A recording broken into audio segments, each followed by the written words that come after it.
I am Nati Ndlovu, and this is TechCentral's TCS Plus, which is brought to you today by Samsung South Africa. Folding phones are advancing at light speed. For consumers, the appeal is self-evident.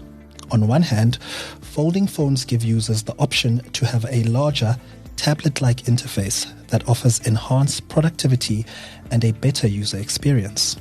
On the other hand, the fit-in-your-pocket candy bar design maintains the portability that has enabled mobile phones to become the most used computing devices in the world. Samsung pioneered the folding phone paradigm in South Africa with the first-generation Galaxy Z Fold, which was launched in 2019. The Z Fold series is now in its 7th generation, with the Galaxy Z Fold 7 and Galaxy Z Flip 7 launched earlier this month. Joining me in studio to talk through the design elements and software features in the newest Samsung Galaxy foldable phones is Zahir Cajee, who is the mobile experience lead for product and commercial at Samsung South Africa.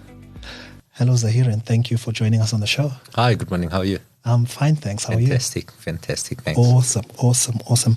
Zahir, let's start at a conceptual level. Yeah. Right. What device manufacturers like Samsung trying to achieve with the foldable concept? I think ultimately, if we look at the Samsung DNA, it's largely based around technology, innovation, and all of this design and engineering comes always with the customer in mind. What we've seen over the last few years, I mean, to your point, we've pioneered the category of the foldables, but more so over the last couple of years, we were the first to bring mobile AI onto our device. And now we look at it at a holistic picture in terms of what do customers actually want in their phone. It's not just about the hardware features. That's still very important. Your camera, your size of screen, the performance, etc. But the usability, the speed, the performance, the battery capability, and then the integration of AI, not just in its singular form, but in a multimodal way that I can use it to be able to complete different tasks and to unlock a lot of creativity and ease of use. So we take all of these things into account, and this lends itself into creating the type of product as well as the design of the product when we launch these type of phones. All right. And you are one of the few manufacturers that have two different types of foldables in your range. Correct. Why is that? I suppose the two different products, yes, it shares the same family name as foldables. But to your point, they are completely different products. They attract and talk to two different audiences. The Fold is pretty much a beast of a device. It's got all the power and the performance. If we look at hardware specifically, the design of it, it's a pretty durable device now. It's our 7th generation Snapdragon 8 Elite that's made for Galaxy specifically. That's the power and brain power of the device. And that's the Fold. It's about productivity. It's about multitasking. It's about someone who wants a bar-type smartphone but is able to unfold it. And when we talk about the Flip is something all around pocketability.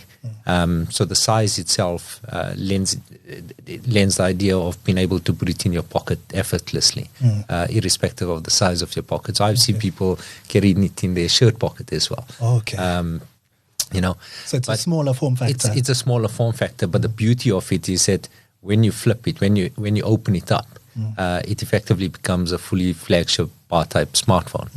So you're getting the best of both worlds. And I think that the innovation that we brought with it, and I'm sure we'll chat about it a bit later, the front screen on the Flip has been effectively recreated. So now it's a fully fledged front screen. It's full 4.1 inch display, 120 hertz refresh rate. The nits are up. So it's an AMOLED screen, and you're getting full functionality on the screen. So taking pictures, using Gemini Live on your device, or interacting with your device through your front screen. It's no longer just a notification bar telling you you've got a missed call and I have limited functionality. I can edit pictures on my front screen. Okay. So I don't necessarily need to open my phone as well. So it talks to do different audiences. So Flip7, I'd group it as it's about pocketability. It's also about the customization, personalization, fashionable type of but fully functional device. Yes. It appeals to a younger audience, slightly more female centric. Okay. But that's the kind of device the Flip is. But Fold is all about it's the business end of smartphones. Yeah. The big boy in there. The big boy, yeah. Yes. All right. Talking about the Fold specifically, Zahir, it's still very much a high-end device. And that's because there are very complex engineering problems that are being solved, with this specific device. One thing with the Fold7 is that it's much thinner than its predecessor. What else can you tell me about this new Fold7? Yeah, so I mean, it's absolutely incredibly thin. I mean, I've got it here, and I brought it, and everybody we show is just truly amazed by the size and thinness of the device. If you look at it unfolded, I mean, this is 4.2 mils. It barely accommodates the USB Type-C charging port, and that's pretty much what's holding us back from making it any smaller. But in its entirety, the phone has been redesigned. So noticeably, yes, of course, the thinness. But when we talk about you're more than welcome to play with it. When we talk about the hinge itself, we've taken durability very seriously, and we've been evolving the engineering and architecture of these devices. So the hinge itself, as we refer to it, is an armor flex hinge that's been re-engineered completely, and it's built on a multi-rail structure. It's waterproof, and it enables a water droplet design. So when it's closed, it effectively forms a shape of a water droplet, and effectively when the device is opened and being closed and used, it's able to disperse stress. Yes. That's created on the display itself. So it's evenly spreading the stress, and the internals of the product has been made a bit smaller as well. So it allows a wider curvature on its closing as well. So it's pretty durable. It's wrapped in armor aluminium, which is extremely durable. And then, of course, glass-wise is Gorilla Victus Ceramic 2, which is very crack and scratch resistant. So there's a lot. It's a completely new device. I'm so excited talking about the phone. I kind of forget the original question, but the thinness of it all. And lastly, one of the things I haven't mentioned maybe is the front screen itself is now 6.5 inches. It's been made a little wider. So it gives you that feel of a true bar type experience, and you're getting the benefit of being able to unfold it. Once unfolded, it's a full 8-inch 2x AMOLED display, which is like a tablet experience that you're getting. So, and I can guarantee you, once you get used to consuming content and working with that big screen, it's very difficult to go back to something else. And now you've spoken about the fact that it's thinner, and that means that more features need to be crammed into a smaller space. How did Samsung approach, improving camera quality while also, accommodating a smaller area? Yeah. So, like I said, everything's been redesigned. The camera itself is, for the first time, we've got it on a foldable device. It's our 200 megapixel wide camera. It's a 12 megapixel ultra wide, 10 megapixel telephoto. But that's a big deal for us. I mean, if we look at just, camera itself, camera is a one of the top 3 things that consumers look for when buying a device. And we've put it out there to say this is truly the pinnacle of our flagship devices. We were lacking, and we've taken those concerns on board in previous generations, where it wasn't the equivalent of an Ultra. Yes. The S series always represented the iconic innovation of the flagship camera of the Galaxy, and we've brought that into the Fold. The camera itself, in terms of the lenses and so forth, have been redesigned as well. They've been made a bit slimmer, yet giving you the same performance. Yes. And then in terms of enabling the power of the camera, powered by obviously the Snapdragon chipset that we spoke about just now, our next-gen Pro Visual Engine has been enhanced as well. So this is the AI capability enabling the camera performance as well. So whether in low lit conditions, macro, I'll show you a couple of examples if you want the type of macro photography, the detail, clarity and crispness that you're getting out of the pictures. It's truly remarkable. Okay. So yes, we fitted a 200 megapixel. That's a big deal. Yes. On a foldable. I'm going to say it again. Yes. But yeah, so now you've got, you're getting the true ultra experience, Yes. and that's what our consumers want. Right. Now, along with you've got the Z Flip7 and the Z Fold7, but there's now a Z Flip FE that you've launched. Yeah. What is that and why is it there? So just on FE itself, FE itself stands for Fan Edition.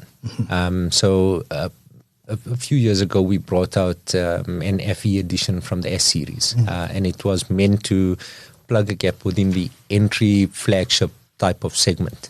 Entry flagship segment means a product that's typically retailing between 10 and 13,000 rands, and on a contract would probably be around the $699 per month. That's sort of the level of entry flagship that we talk about. So we brought in the FE edition specifically in the South African market. It's performed really well. On the flip, what we've seen is, yes, it is a flagship device, fully capable flagship device, but the affordability was the big barrier to entry. It was through promotional activities, specifically around the Black Friday promos. Once the flip started hitting the correct price point, in getting sub 1,000 rand and breaking that sort of $899 per month price point, we saw a large uptake. Sales were literally doubling and tripling. But the interesting part is that a lot of your sort of mid-segment and there was a lot of upselling happening. So clearly there's a demand for the product from a younger audience because of its form factor and capability. The pocketability of the device is obviously fantastic, but that's why the FE is there. The FE is there simply to address the affordability and accessibility. We want to make foldables mainstream and democratize this form factor to the right audiences, and that's why we've brought in the FE. The FE. Okay, great. Now, interestingly, you mentioned AI as being important to just usability and accessibility, but you've also launched the Watch8. And which has some very interesting integrations with Gemini. Could you just explain to me how would that work? Yeah, so having Gemini Live on a watch is it's obviously a complete differentiator for Samsung in our series. The beauty of it is that there's a lot more focus in terms of health. There's a large segment of people that use a watch as a smartwatch and then wellness. And there's a large group of people that use the health applications, be it on phone or watch, to be able to track and monitor and improve your health, be it mentally, physically, etc. But the AI component of it is something that's integrated into the watch itself, and then is also able to coach you and almost be there as a teammate, almost be there as a friend. So to give you an example, assuming I've got my watch on and I step outside, I can talk to my watch and say, I want to go for a 10-kilometer run. Try and plan me a route that focuses on incline or hill climbs. And it's going to be able to do that because it understands it. While I'm running, I would have already completed my running analysis. So the health data is already on board on my watch. It understands my level. It understands what heart rate I should be achieving. While I'm running, it's going to be able to tell me, maintain your heart rate, pick up the speed a bit. And then the beauty of it, this is where the AI and the multimodal capability comes. Assuming now I'm finishing my run and I say, can you find me, I'll talk to my watch and say, hi Gemini, can you find me the closest coffee shop? And send a location message to Nkose. And it will do that because now I can do it from my watch. And I wouldn't have needed to go into GPS and search and then open messages and all of that through a simple instruction. And the beauty of the instruction with that level of AI that we've got integrated into our devices, it's contextual. So this is something that I don't think a lot of users quite understand yet, that the AI we're talking about is not voice commands. It's not text to speech or speech to text. I'm not issuing linear instructions to my device. Yes. I'm saying, can you find a coffee shop? Give me the location, send a message to Nkosi and tell him to call me. Yes. How does it know who's him? How does it know what exactly I'm talking about? Yes. But that's the contextual search. Yes. I'll show you a bit later some examples of how it understands. And AI is not only limited to Gemini Live. But these are the things you can do with your watch. So if I understand you correctly, Nati as a journalist is on a run and I have an idea for a story. I want to write about Samsung foldables. Listen, go to my tasks app and add write about Samsung, the Samsung Hinge. And that will be placed there. Yeah. 100%. Okay. Because you integrate it, and that's obviously on the LTE version of the watch. You do need connectivity for it. Yes. But you're going to be able to write, and similarly with the, with that, I'm not sure if you've used it before, but you can even instruct the writing style, the tone, the format of it, all of that. So I can say, give it to me in a Gen Z language, and it's going to tell you the Watch8 slaps. Yes. It's gonna, or I can say, summarize it in bullet form. Yes. And email it to so and so. I can do all of those things now. Yes. Without having, you're still getting the same tasks done, but the journey to accomplishing the task is totally done in a much quicker and more intelligent manner. So all these new devices we've spoken about, are they already available? Yeah, so pre-orders are officially live. It will be. We'll start fulfilling pre-orders probably within the last week of July. Available in all your network operators, retailers, and online as well. Yes. But officially open, we do have a pre-order offer as well. So we're running with a double your storage offer, and that simply means that you'll get a 512 gig by paying the price of a 256 gig. And that's running until the 31st of July. Okay. And that applies to the Fold7, it applies to the Flip7. On the FE, you'll pay the price of a 128 gig and get a 256 gig. Yes. Storage is a big deal. Yes. Especially with the amount of information that gets switched over when you buy a new phone, obviously the pictures and quality of the pictures you take in takes up space as well. So double your storage is an offer, and it's available till 31st July. All right. And what's the price range for these devices? Price range wise on the Fold7 starts at 42,999. That's for the 256 gig. So up to 31st July, you can pay that price, but actually get a 512. Yes. On contract, will start at 1699 per month.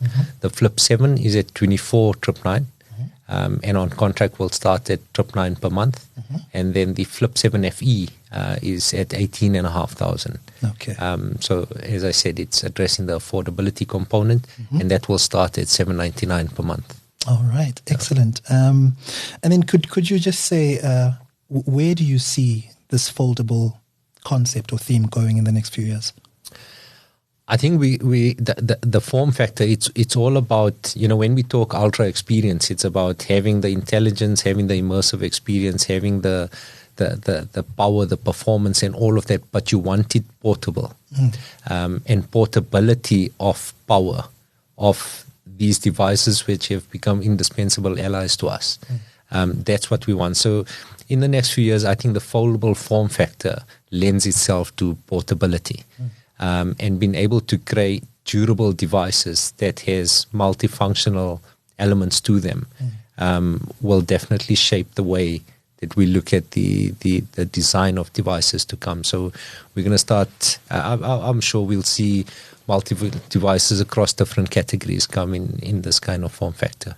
Okay, excellent. Zahir, thank you. Thank you so much for your time and your insights. Thank you. All right. That is Zahir Cajee. He is the mobile experience lead at Samsung South Africa. And I'm Natin Lovu for TCS Plus.